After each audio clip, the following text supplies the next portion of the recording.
Assalamualaikum warahmatullahi wabarakatuh. Selamat bertemu kembali Bapak Ibu. Sesi ini saya akan memberikan contoh lagi tentang pengelolaan risiko kebakaran. Nah, khususnya di kota-kota besar, risiko kebakaran ini sangat tinggi sekali. Sehingga bagi kita semuanya, individu maupun organisasi perlu melakukan persiapan pencegahan terhadap risiko kebakaran. Baik Bapak Ibu, saya akan menjelaskan bagaimana supaya kita bisa terhindar dari risiko kebakaran. Dan seperti biasa, pada awal penjelasan saya akan saya sampaikan untuk mengingatkan kembali apa yang namanya risiko. Yang pada prinsipnya risiko adalah sesuatu yang menghambat dalam kita mencapai tujuan. Sedangkan manajemen risiko adalah suatu proses dari awal pelaksanaan atau awal perencanaan, pelaksanaan sampai pertanggungjawaban. Nah, ini semuanya merupakan proses dari pengelolaan risiko. Kembali lagi juga ini kami perlihatkan struktur organisasi. Nah, kalau Bapak Ibu sudah bosan lihat ini, nanti akan saya percepat. Yang jelas di sini struktur organisasi cukup banyak, dari individu, keluarga, organisasi, negara, dunia bahkan. Nah, ini ada banyak risiko-risiko yang harus kita kendalikan. Baik Bapak Ibu, dalam rangka untuk menjelaskan ini, Bapak Ibu bisa lihat di sini. Jika atau untuk menghindari suatu peristiwa risiko yang namanya kebakaran, maka kita harus menganalisis seperti yang lain. Menganalisis dari penyebab atau yang mendorong peristiwa risiko tersebut terjadi. Nah, dapat kita lihat peristiwa risiko kebakaran ini bisa dimungkinkan hal-hal berikut minimal, ya, kurang lebih ini, atau nanti bisa Bapak Ibu memperluas lagi.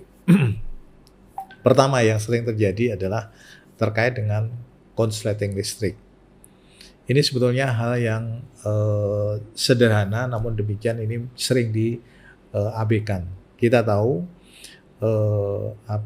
saat ini kebetulan Indonesia ini kan khususnya di ibu kota misalnya atau kota-kota besar, itu penduduknya sudah sangat padat sekali.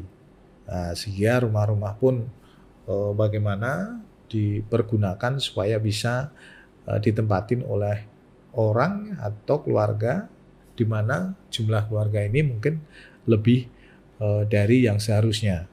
Jadi dibikin sedemikian rupa. Lain dengan kalau mungkin misalnya rumah-rumah mewah, mungkin sudah tertata rapi. Nah, penduduk kita itu ternyata pada saat membangun rumah sering terlewatkan dalam hal pembuatan jaringan listrik. Nah, ini sering sekali. Makanya Bapak Ibu harus hati-hati. Kalau bisa yang namanya jaringan listrik di rumah itu tertata rapi, jangan sampai istilahnya kacau, aut-autan dan sebagainya. Nah, kemudian adanya puntung rokok. Puntung rokok ini sangat berbahaya sekali, ya. Syukur-syukur di rumah Bapak Ibu nggak ada yang ngerokok. Ini akan lebih aman, ya. Yang jelas puntung rokok ini, maaf nih, banyak teman-teman kita, saudara kita yang mungkin merokok, itu sering puntung rokoknya berceceran ke mana-mana. Kemudian lilin, ini sering terjadi. Misalnya, suatu contoh, ini yang sering terjadi pada saat PLN mati, nah menyalakan lilin, kemudian pada saat lilin dinyalakan, lupa naruhnya di tempat yang memang harusnya stabil. Artinya apa? Tidak dekat dengan barang-barang yang bisa terbakar. Nah, ini sering misalnya lampu PLN mati pada malam hari. Nah, kemudian ada salah satu keluarga yang menyalakan, khususnya dekat tempat tidur supaya, dia terang. Namun demikian lupa, ketiduran padahal mungkin malam, PLN sudah nyala. Nah, lilin ini sendiri nyala terus tanpa dimatikan, nah mungkin jatuh di dekat, barang yang mudah terbakar ini juga sering sekali terjadi. Apalagi di rumah-rumah yang istilahnya rumah yang semi permanen, itu biasanya maaf ini untuk golongan menengah ke, bawah nih. Jadi harus hati-hati Bapak Ibu, kalau misalnya Bapak Ibu sudah punya rumah yang cukup bagus, kemudian deketan dengan wilayah atau daerah di mana di situ banyak rumah-rumah yang mungkin kurang tertata, maka sebaiknya Bapak Ibu hati-hati.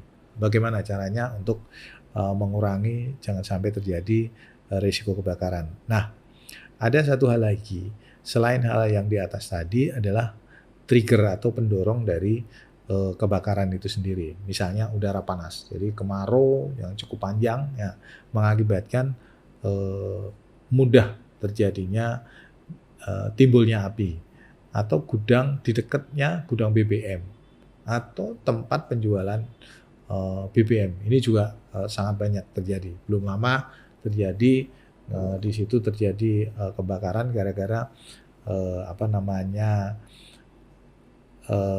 tidak rapi dalam menaruh barang-barang BBM tersebut, atau bahkan mungkin di sekitarnya banyak orang yang merokok atau gimana, padahal itu dilarang misalnya. Nah, apa akibatnya kalau, kebakaran itu terjadi? Maka, bermacam-macam juga akarnya. Pertama, gedung atau rumah bisa rusak, yang jelas kebakar, bisa sebagian atau, semuanya bahkan. Apalagi kalau di daerah yang, mungkin kurang bagus, artinya daerah yang kumuh dan sebagainya. Ini menyebabkan kebakaran ini akan merajalela ke mana-mana. Kemudian bisa celaka atau luka, atau bahkan bisa, dampak kematian. Nah, ini semuanya, ini mengarah kepada kerugian-kerugian yang, tidak sedikit.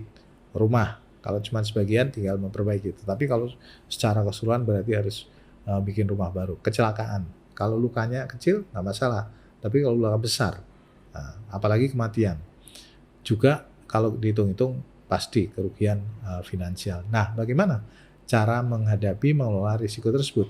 Kita akan melihat, penyebabnya yang mendorong terjadinya, kebakaran tersebut.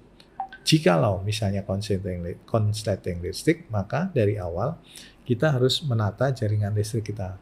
Nah, kalau misalnya di rumah kita saat ini jaringan kurang bagus, maka, coba perhatikan. Atau jaringan sudah lama, ini biasanya juga, bisa memicu terjadinya kebakaran. Kemudian keteledoran pegawai atau penghuni dari gedung tersebut, ya. Ada puntung rokok, lilin, dan sebagainya. Ini sebaiknya diperhatikan betul, kalau perlu kalau misalnya suatu kantor ya ada aturan khusus, tidak boleh, melakukan merokok di dalam gedung atau di luar. Nah, apalagi sekarang kan sudah ada aturannya, nggak boleh kita merokok di tempat umum yang memang nggak boleh, ada khusus ya, sebaiknya dibuatkan khusus. Nah, terhadap hal tersebut, maka misalnya ada pendorong udara panas, gudang BBM, dan kita membuat, pengaturan terhadap hal yang tadi mendorong terjadinya, kebakaran. Misalnya dengan penyimpanan BBM yang terpisah. Atau bahkan ini yang paling penting lagi, kalau memang hal ini, tidak bisa dihindari dan kita dekat dengan, hal-hal yang memang memudahkan tadi, misalnya memang kita di daerah, tinggal di daerah panas, atau kita tinggal di dekat gudang, BBM. Ya mau nggak mau kita membuat yang namanya rencana kontingensi atau rencana darurat. Baik Bapak Ibu, mungkin, sesi ini sampai sekian dulu. Nanti kita lanjutkan di sesi-sesi, yang lain. Terakhir, kami ucapkan terima kasih atas perhatian Bapak Ibu. Sampai ketemu di lain waktu dan kesempatan. Terima kasih. Wassalamualaikum warahmatullahi wabarakatuh.